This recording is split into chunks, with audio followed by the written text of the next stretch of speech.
quick run through what's available to instructors and how you change your rosters if it's not obvious.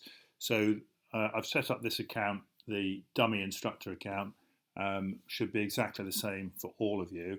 And you'll see at the top you've got your dashboard, the company information, you've got access to training, calendar and aircraft. The calendar hopefully you'll be familiar with. Really the place to go now is training, and at the end of there you'll see instructor bookings, and you can put in any instructor you want and see what the bookings are. So we'll just, for the sake of the argument, choose Sean there.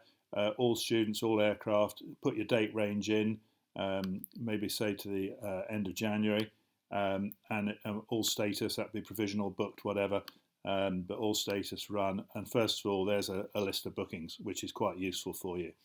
Back to the training side again, instructor availability there, and now you get your month. So choose your month, whatever you want here. Let's make this, for the sake of argument, we'll say it's going to be January 2026. We'll run it and it will show you any bookings at all that you have. At the moment, this dummy instructor is rostered off the entire month. It's regular roster. He hasn't committed to doing every Monday or every Tuesday or anything like that. So on the days that you can do, you just click the days. Let's say for the sake of argument, I'm going to say I'm going to do these 2 weekends and that Friday, Thursday and Friday. So I can click the ones I want. Click on Save In all day, and you can see straight away that those go green. If I've made a mistake, clicking on the red X there will get rid of it. Are you sure? Yes, I am. And we go back and we can see it's actually eliminated the lot, which was not what I was expecting to happen, because I can see what I've done. It's flipped back to December.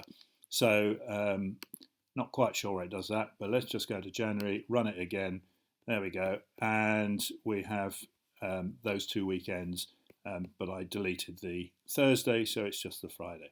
Now, if you don't want to work all week, the entire day, you can then tweak it as you want.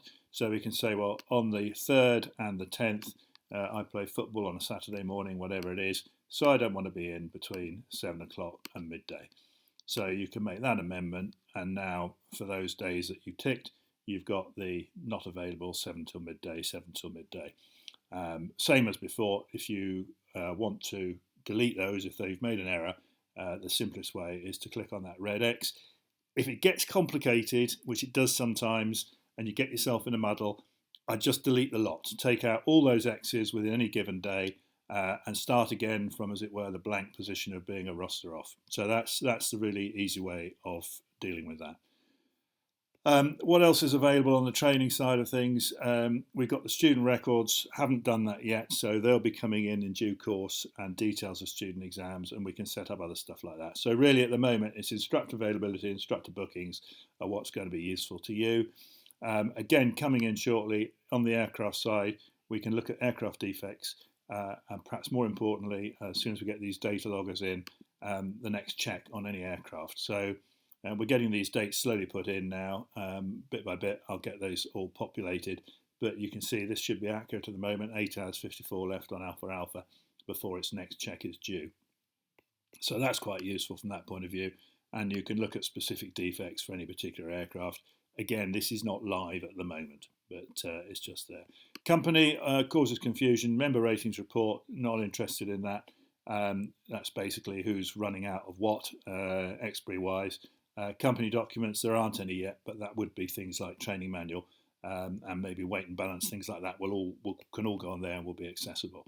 And then you're back to your normal dashboard where you have your user settings. I've got nothing set up for me here, so you won't see anything about expiry dates or anything else like that.